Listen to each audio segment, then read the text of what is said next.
Mike, as Executive Director of the South Texas Manufacturers Association, you must be pleased, excited about what you're seeing today. I'm like a kid in a candy store. A lot of it's way over my head and out of my pay grade, but I think it's pretty high-tech stuff. They're working on a major project with different groups on additive manufacturing, commonly known as 3D printing.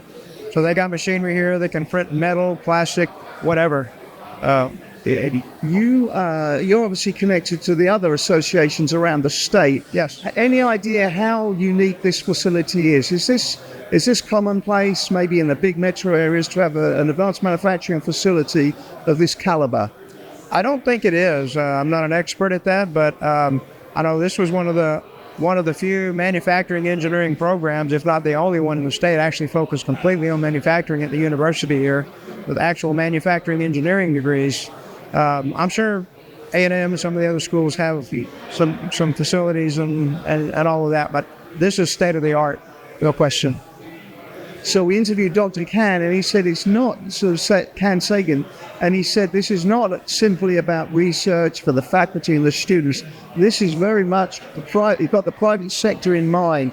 He wants manufacturing companies to connect with him, to call him, and he said, no idea is too crazy, no idea is too small. Come here, test out your ideas, and it's a very low-cost way of being very innovative.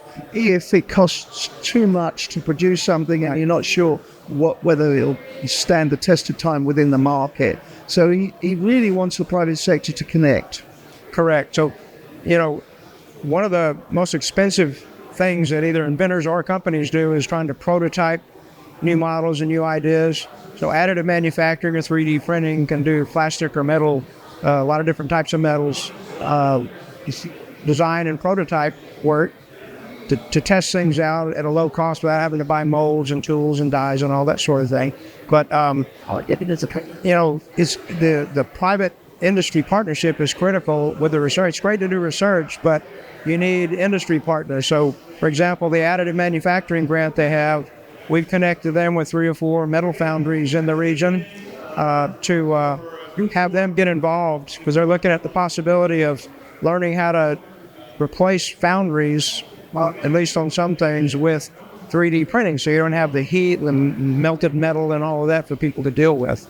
So that's one of the many areas they're doing research on, and they're already working with some companies, private companies, on that.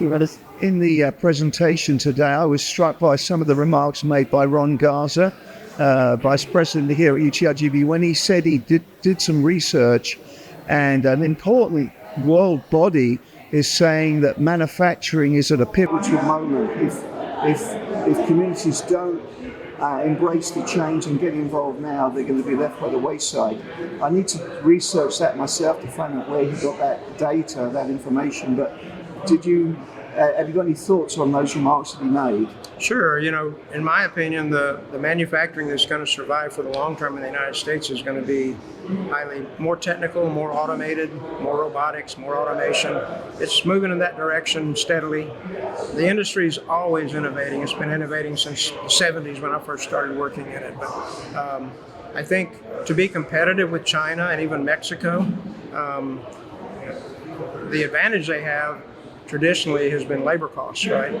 So if you drive a lot of the labor cost out because you use a lot more automation and you have fewer people, but they're highly trained, highly skilled people, the average wages are higher. There's not as many bulk jobs, but the hardest jobs to fill are all those repetitious jobs that require a lot of physical work. So the whole industry's transitioning. And I think we're going to see the wave of the future, like all these new companies that are talking about building new factories, semiconductor plants, Apple having Foxconn come to Dallas and Houston to build servers for Apple.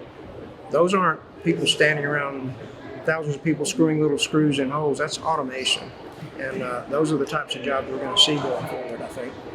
And the Valley can play a part? Certainly. With institutions like this, we have a lot of, with A&M, UTRGV, we have a lot, and a lot of our community colleges have really good associate degree programs for technicians and stuff. So, we're training the people. The challenge we've had is we don't have the good paying jobs here for a lot of them, so they end up going to the big cities to work for the bigger companies. But we're starting to retain some of them, and our wages and benefits have been rising significantly the last 5 to 10 years. So I think we're getting a lot more competitive now. Anything else you'd like to add, Mike? No, I think we are at an interesting time right now. It remains to be seen how many manufacturing jobs will move from other countries to the United States. That's a very expensive proposition. It costs a fortune, for example, to close a factory in Mexico. The companies I've talked to, most of the early initiative is going to be if someone has a factory in the United States and Mexico and there's capacity in the U.S., a lot of them are looking at shifting some work back to the U.S. to create more jobs over here and avoid tariffs. A lot of uncertainty around the tariffs right now, so it's pretty well paralyzed any decisions about expansions, new construction, and all that sort of thing. But certainly at an interesting time, and the idea of reshoring, of growing the manufacturing industry, of course, it warms my heart. If we can figure out the right recipe and way to do that. Thank you for today's interview. Thank you.